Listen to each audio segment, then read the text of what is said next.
conteúdo para o Diálogos Urbanos, dando sequência na série de vídeos Diálogos Econômicos, no qual a gente veio tratando sobre os objetivos da economia e pensando em atividade econômica interna, externa, ver como que todas essas transações são feitas em termos monetários, com o objetivo de gerar desenvolvimento econômico. Essa é a sequência que a gente está tratando aqui. No vídeo anterior a gente explicou o que é moeda, deu a definição de moeda, para relacionar isso com taxa de juros, e aí sim com câmbio, e na sequência a gente vai falar as implicações disso para as importações e as exportações, tá? Mas a gente tem que fazer uma diferença aqui para tentar entender o que é a taxa de juros e por que em geral na economia a gente fala tanto de taxa de juros, porque ela é um tema central dentro da economia, e esses assuntos estão interrelacionados: moeda, taxa de juros, taxa de câmbio e os efeitos dela na economia. Moeda, como eu disse, ela é um equivalente geral. A moeda ela serve para transacionar na economia, para fazer compras, ser meio de troca, unidade de conta e reserva de valor. Então a moeda você coloca ela na sua carteira e, se não houver inflação, o poder de compra dessa moeda permanece no tempo, não é?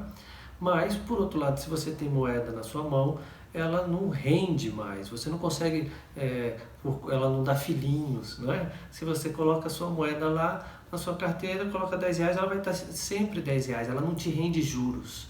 Então você tem a segurança de ter o seu dinheiro, mas a segurança de ter o seu dinheiro na sua conta, ou na sua casa, ela também não, você abre mão de conseguir ganhar juros com isso, não é? O título já é outra coisa. Se você tem um título público, e eu já explico melhor o que é isso, esse título te rende juros, não é? Mas você não consegue com um título fazer uma compra no mercado, você não consegue com um título pagar um almoço em um restaurante, não é? Então, em geral, para ter títulos e logo receber juros, você tem que abrir mão da sua moeda, não é?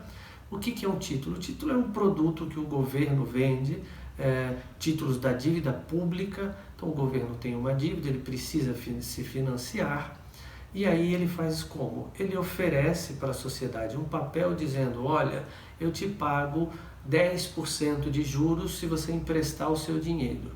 Então o que você faz? Você abre mão da sua moeda para ficar com o título na sua mão, e aí futuramente, se esse título for de 1 ano, por exemplo, você vai lá e recebe novamente a sua moeda acrescido de juros. Então o título rende juros, a moeda não. Mas para ter título você tem que abrir mão da sua moeda. Então na economia a gente fala assim, você tem que abrir mão da sua liquidez, não é? E a taxa de juros nada mais é do que o preço que remunera você abrir mão da sua liquidez. Pergunta: por que você abre mão do seu dinheiro? Você abre mão do seu dinheiro porque você quer ganhar juros, não é isso? Agora, imagina que você esteja num ambiente de insegurança. Você fala: será que o Alex, o governo brasileiro, vai me pagar daqui a 1 ano? Eu confio nesse governo? Se for um governo estável, se essa economia estiver crescendo, se ela tiver um bom cenário econômico, a gente tem um ambiente, digamos assim, de maior credibilidade. E aí o governo pode oferecer uma taxa de juros menor para que as pessoas emprestem a sua moeda, não é?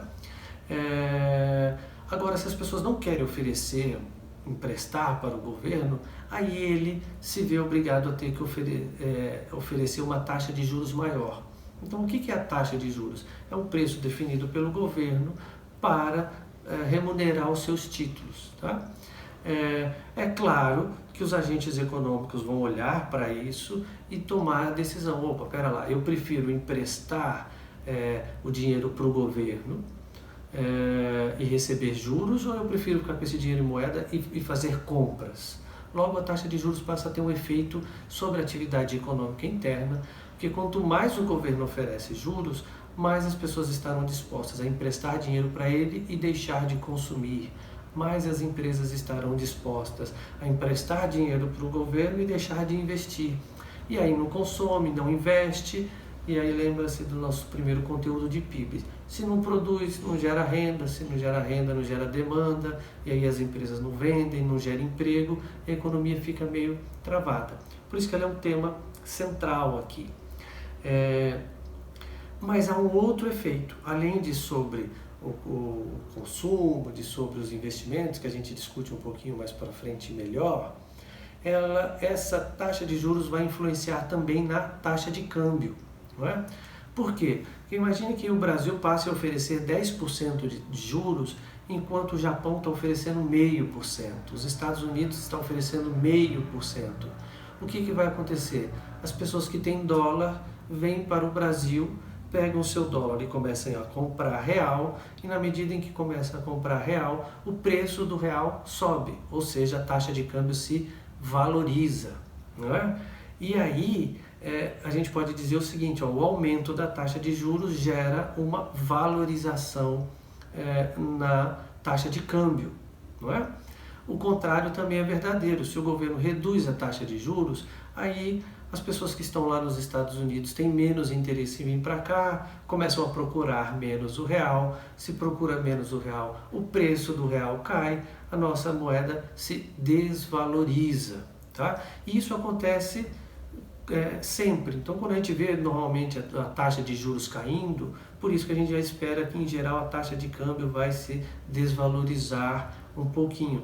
É claro que tem outros fatores aqui, mas para a gente ser mais objetivo.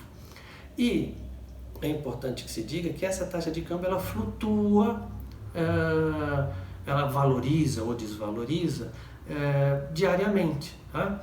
Mas isso também pode acontecer, mas isso acontece exclusivamente em regimes de câmbio flutuante, tá? E aí eu vou explicar para vocês mais ou menos os tipos de regimes cambiais que a gente tem. Em geral, a gente tem 3 modelos de regimes cambiais: modelo de câmbio flutuante, modelo de câmbio fixo e o modelo misto. Não é? Então, o que é isso?